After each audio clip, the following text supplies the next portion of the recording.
Right, guys, watching Geeks and we're talking about Stranger Things Season 1. First time watching, I know, I'm so late to watching this show.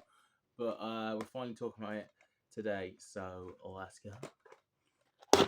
So, Season 1 only, because that's all I've watched so far.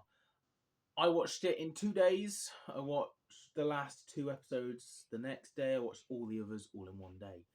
And yeah, I have to say, episode 1 was weak.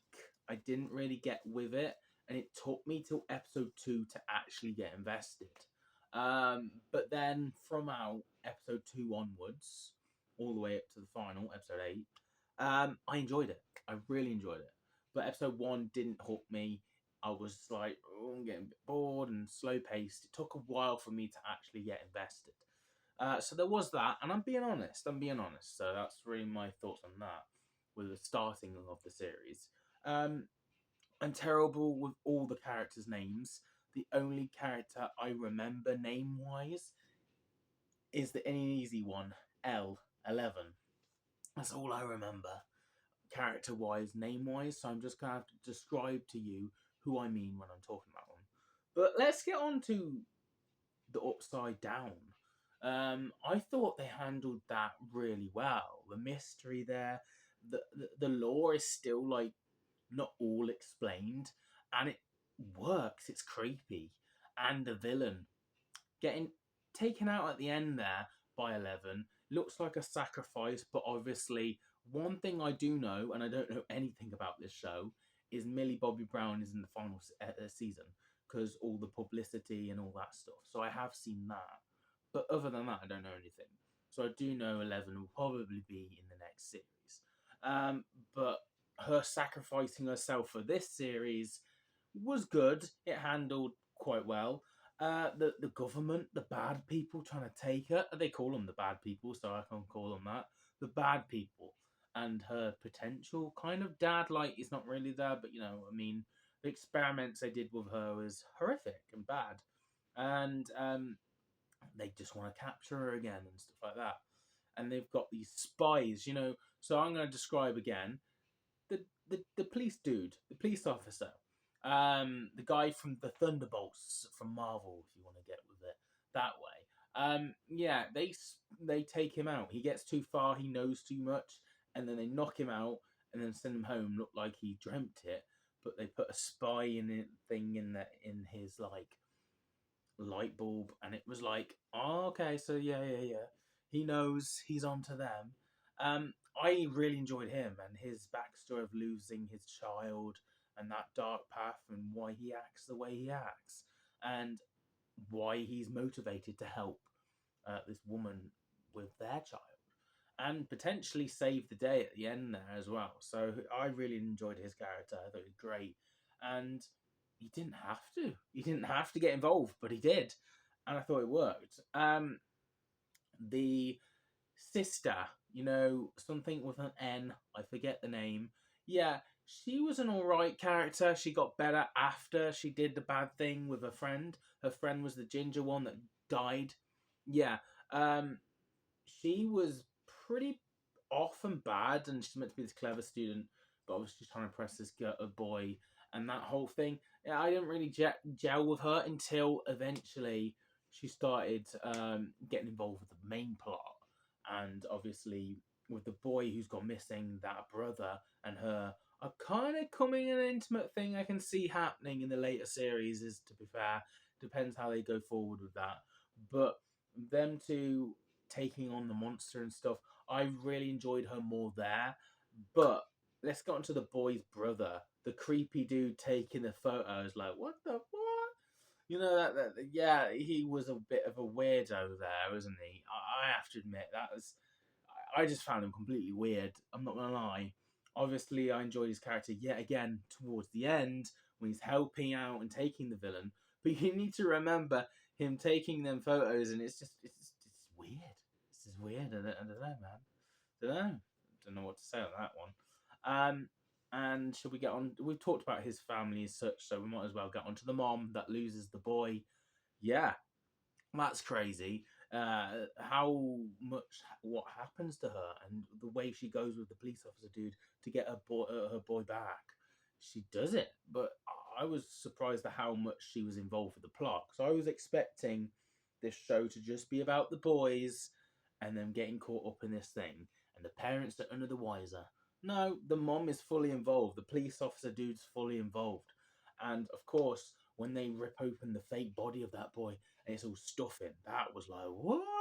And that was crazy. I can get why people can get invested in the show and be hooked with all the plot twists, to be fair, because there's certain things that happen are just crazy. The setting works.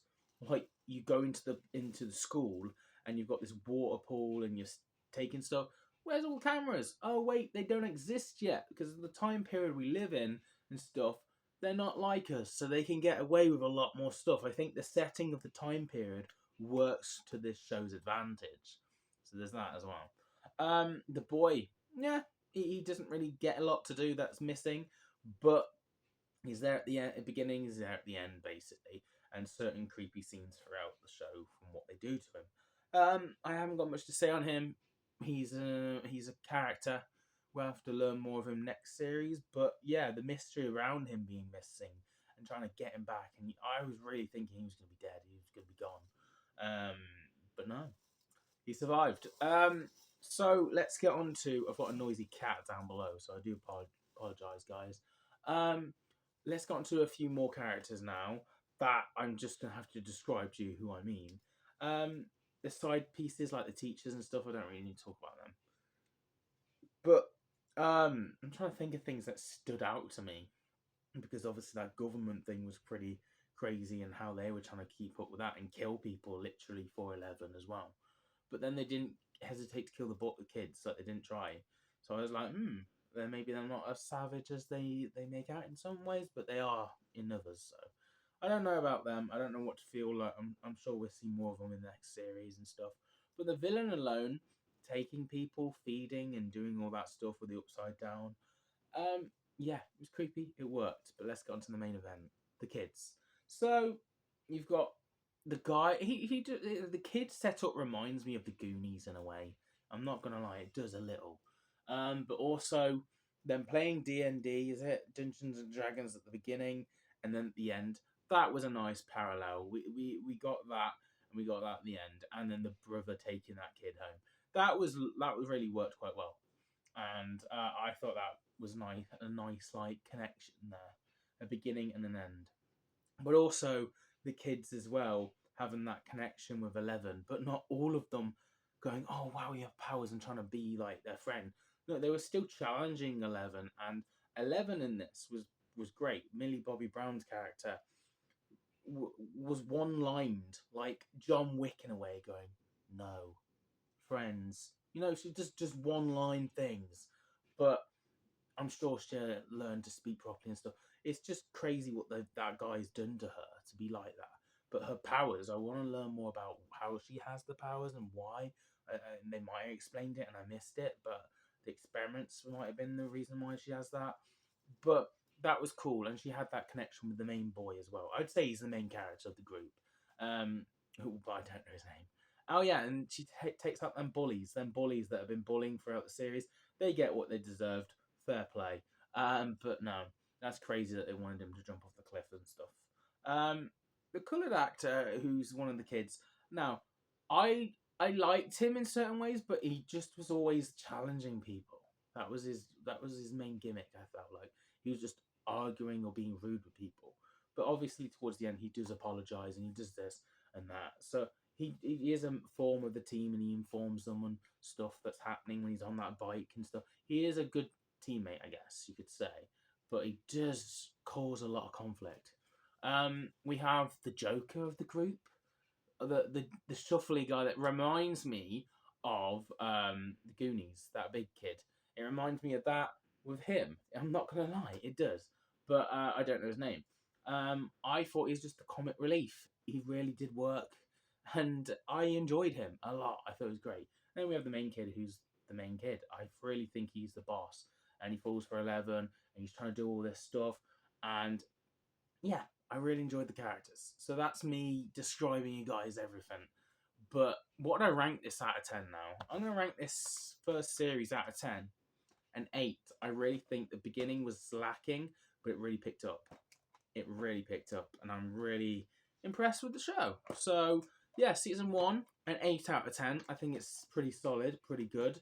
There are some dodgy acting here and there, and the CGI slight rope, but I think that was because of the when it was filmed.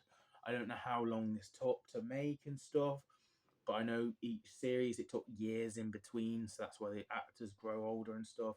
So yeah, I don't know when this was made, the first series, but the CGI in certain places was a bit ropey with the monster itself. I think that's why they've shown it in quite dark settings. But I did like the when they were trying to trap the monster and stuff, and it was getting destroyed.